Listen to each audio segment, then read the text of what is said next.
ဘဝကြီးပွားတိုးတက်အောင်မြင်ခြင်းလောင်းကစားမလုပ်ပါနဲ့ကိုယ့်ရဲ့အားနဲ့ကတော့ဒါပြောမယ်ဆိုရင်လောင်းကစားလုပ်တာဘာလို့လဲတခါကြီးမိုက်လို့အဲ့ဒီလောင်းကစားလုပ်တဲ့လူတွေဘဝပြတ်တာပဲကြားတယ်မိုက်ဘယ်တော့မှမချမ်းသာဘူးလောင်းကစားလုပ်ရင်ချမ်းသာပါမလားမချမ်းသာဘူးတခါကြီးမိုက်ဦးဇင်းတို့လူငယ်လူရွယ်တွေလောင်းကစားဆွဲပြီးဆိုသေပြီးဘဝပြတ်ပြီးဦးဇင်းတို့လူဘဝတော်ကရှိတယ်ဦးဇင်းတို့ရက်ကွက်ဖန်မြို့အင်းလေးလမ်းမှာသူ့ရဲ့အမေကအဖေနဲ့အမေပြောမဆိုရင်ဦးဇင်းတို့ကရင်လူမျိုးတွေပေါ့နော်အမိုးနဲ့ဖာတီသားသမီးကမလေးရှားကနေပတ်စံနေပို့တာချမ်းသာတကောင်ရီအေးချမ်းချမ်းနေနိုင်တယ်မိဘ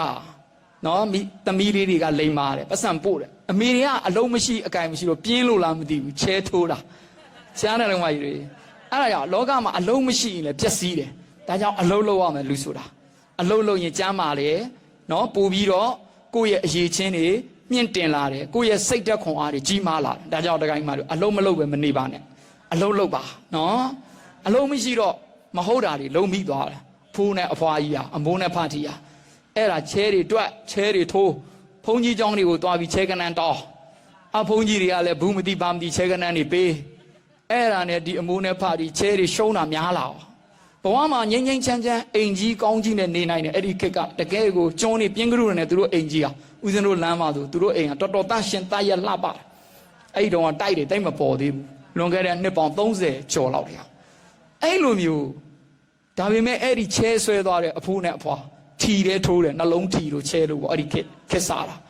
အဲ့ဒါဘုန်းကြီးကျောင်းကိုသွားလိုက်ချဲကနန်းတောင်းလိုက်ချဲထိုးလိုက်ဘုန်းကြီးကျောင်းမသွားတဲ့နေ့ဆိုချဲတွေတွက်ပြီးတော့ဇနီးမောင်နဲ့နှစ်ဦးဟုတ်နေရောတပြေးပြေးနဲ့မွဲလာတာတကမကြီးအိမ်ကြီးရောင်းလိုက်ရတာသမီးကမလေးရှားမှာကြုံခံပြီးပတ်စံပို့အဖေနဲ့အမေချဲထိုးရင်းနဲ့မွဲသွားတာအဲ့ဒါအိမ်ရောင်းကြီးပြောင်းသွားရတာဦးဇင်းတို့ရောက်ကွာမှာမရှိတော့တခြားရောက်ကွက်ရဲ့အိမ်အဖီလေးကိုငှားပြီးတော့မုတ်ဆိုင်ရောင်းပြီးဈေးရောင်းတဲ့ဘဝရောက်သွားတနာစရာမကောင်းဘူးလားဒါကြောင့်ဘဝမှာ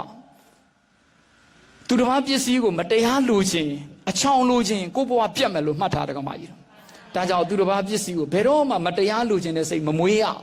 အာဒိဏဒါနာဝေရာမဏိဆိုတာသူတစ်ပါးပစ္စည်းကိုမတရားရယူခြင်းအမျိုးမျိုးမှရှောင်ကျင်ပါ၏ကြလားခိုးယူမှမဟုတ်ဘူးချဲထိုးတာလောင်းကစားလုပ်တာဒါမတရားယူတာ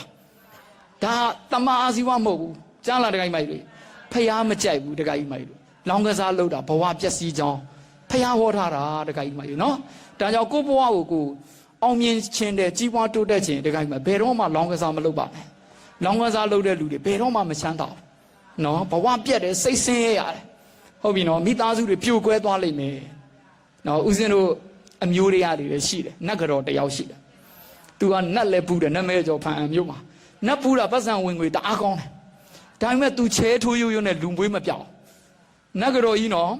ပတ်စံတအားထိုးတာနေ့စဉ်ဝင်ငွေကောင်းတယ်ဒါပေမဲ့ဘာထိုးလဲချဲထိုးတော့ဘဝလူမွေးမပြောင်းအိမ်မြေတချမ်းတော်ရောင်းလိုက်ရတဲ့အဆင့်ရောက်သွားပြီမကြခင်ပြောင်းတော့မှဒီနတ်ကတော့အကြီးစားကြီးရလဲသူ့နတ်ကလည်းတခါမှမမှန်ဘူးချဲကနန်းပေးအဲ့ဒါလည်းယုံနေကြတဲ့လူတွေကလည်းရှိသေးတယ်အဲ့ဒါဝမ်းနေစရာကောင်းတယ်ဘာကြောင့်လဲကံရဲ့အကြောင်းအကျိုးကိုယုံကြည်မှုမရှိတာတခါကြီးမိုက်လို့ကိုယ့်ရဲ့ကံကိုယုံကြည်မှုမရှိတဲ့အတွက်အဲ့ဒီလိုမျိုးနတ်ကတစ်မျိုးဘိုးတော်ကတစ်မျိုးဘီဒင်ဆရာတွေကတစ်မျိုးနဲ့မိမိတို့တွေကကိုအာမကိုတော့အဲ့ဒါကြောင့်မိမိတို့ဘဝတွေဟာတဖြည်းဖြည်းနဲ့ဘုံကံနဲလာပြီးဘဝတွေပြတ်သွားတာကြားလာတခါကြီးမိုက်တို့ဒါကြောင့်ဘဝကြီးပွားတိုးတက်အောင်မြင်ခြင်းလောင်းကစားမလုပ်ပါနဲ့ကိုယ့်ရဲ့အာဇွမ်းတတိကိုယုံကြည်စမ်းပါတကယ်ကြိုးစားရင်တကယ်အောင်မြင်ပါတယ်တခါကြီးမိုက်တို့ဟုတ်လားမအောင်မြင်ဘူးလားအောင်မြင်လားအောင်မြင်ပါတယ်တကယ်ကိုကြိုးစားပါ